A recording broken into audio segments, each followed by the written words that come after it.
යුද නැවක් කිව්වම අපිට මතක් වෙන්නේ එමින් ගමන් කරන යෝධ වානය කන්දක්. ඒත් මතුපිට ජලය මත ලිස්සා යන ස්පීඩ් බෝට්ටුවක වේගයේ තියෙන යුද නැවක් ගැන ඔයාලා අහලා තියෙනවද? නොගැඹුරු මුහුදේ සටන් කරන්න වගේම ඕනෑම මෙහෙයුමකට ක්ෂණිකව හැඩගැහෙන්න පුළුවන් ඇමරිකාවේ මේ නිදහස් සටන්කරුවා හෙවත් ෆ්‍රීඩම් ක්ලාස් LCS නෞකාවේ පුදුම හිතන තාක්ෂණය ගැන අනිවාර්යෙන්ම ඔබ දැනගත යුතුමයි. හරි, අපි මේ නැවේ තාක්ෂණය පැතිකඩ කිහිපයකින් බලමු. මුලින්ම මේ නැවේ එන්ජින් පද්ධතිය පිළිබඳව බලමු. මේ නෞකාව සතු වෙත්තේ කම්බයින්ඩ් ඩීසල් ඇන්ඩ් ගෑස් නම් සුවිශේෂී බලශක්ති පද්ධතියකි. මෙහිදී අතිමහත් වේගයක් ලබා ගැනීම සඳහා Rolls Royce MT-30 gas turbine engine දෙකක් භාවිත වෙනවා. මේවා ජෙට් යානයක එන්ජින් වලට සමාන තාක්ෂණයකින් යුක්ත වන අතර අශ්වබල 48000කට වඩා වැඩි බලයක් ජනනය කරනවා. සාමාන්‍ය වේගෙන් ගමන් කරන විට ඉන්ධන පිරිමැසීම සඳහා කෝල්ඩ් ඉලස්ටික් කියන ඩීසල් එන්ජින් දෙකක් ක්‍රියාත්මක වෙනවා. ඒ වගේම තමයි සම්ප්‍රදායකත්වයෙන් ඔබට මේ නැවේ ඇති සුවිශේෂීම අංගය වෙන්නේ අපි සාමාන්‍යයෙන් දකින ප්‍රොපලර් එක මෙහි නොමැතියමයි. ඒ වෙනුවට මෙහි රෝල්ස් රොයිස් කෙමේවා ජල විහිදුම් 4ක් පවතිනවා. මේ ක්‍රියා කරන්නේ විශාල ස්පීඩ් බෝට්ටුවක හෝ ජෙට් ස්කී එකක් ක්‍රියා කරන ආකාරයටයි.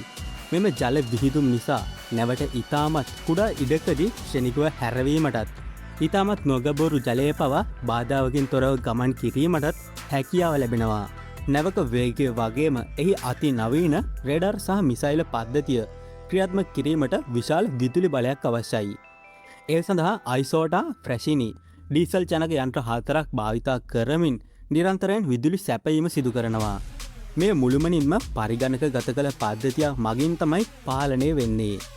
ඒ වගේම තමයි මෙහි උපරිම වේගය පැයට නාවික සැතපුම් 47ක් ලෙස සටහන් වන අතර පරීක්ෂණ වාරවලදී මේ නාවික සැතපුම් 48ක් වැනි ඉහළ අගයන් පවා වාර්තා කරලා තියෙනවා. අපට හුරුපුරුදු වේගෙන් කිව්වොත් පැයට කිලෝමීටර් 87ත් 90ත් අතර වේගයක් වෙනවා.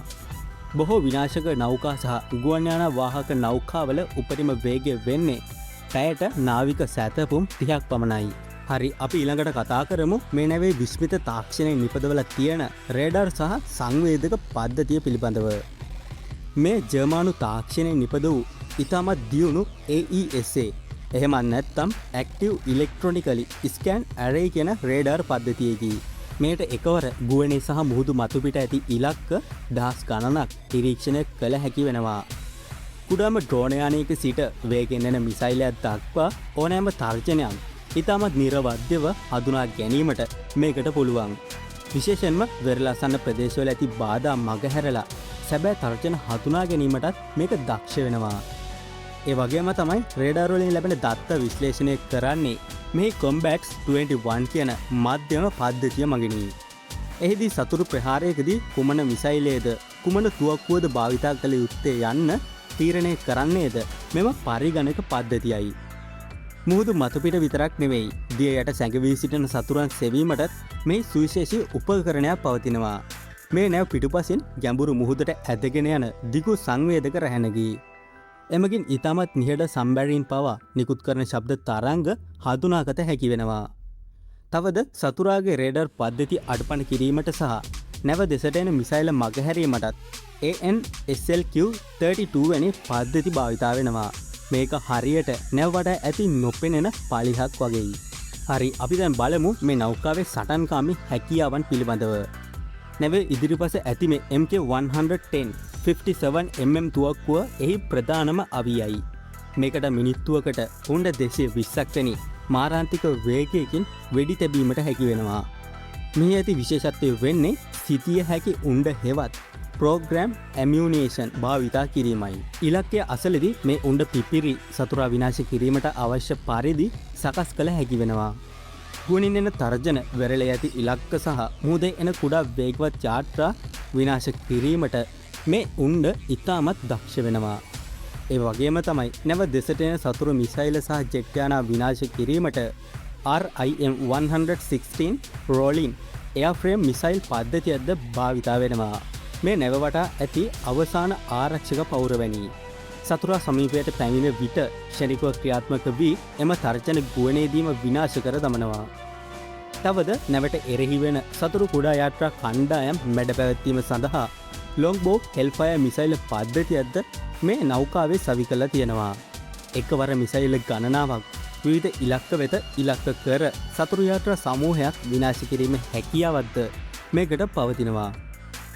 ෆ්‍රීඩම් ක්ලාස් එක නිකම්ම නැවක් නෙවෙයි. ඒ ගුවන් බලයත් එක්ක සම්බන්ධ වුණු මධ්‍යස්ථානයකි.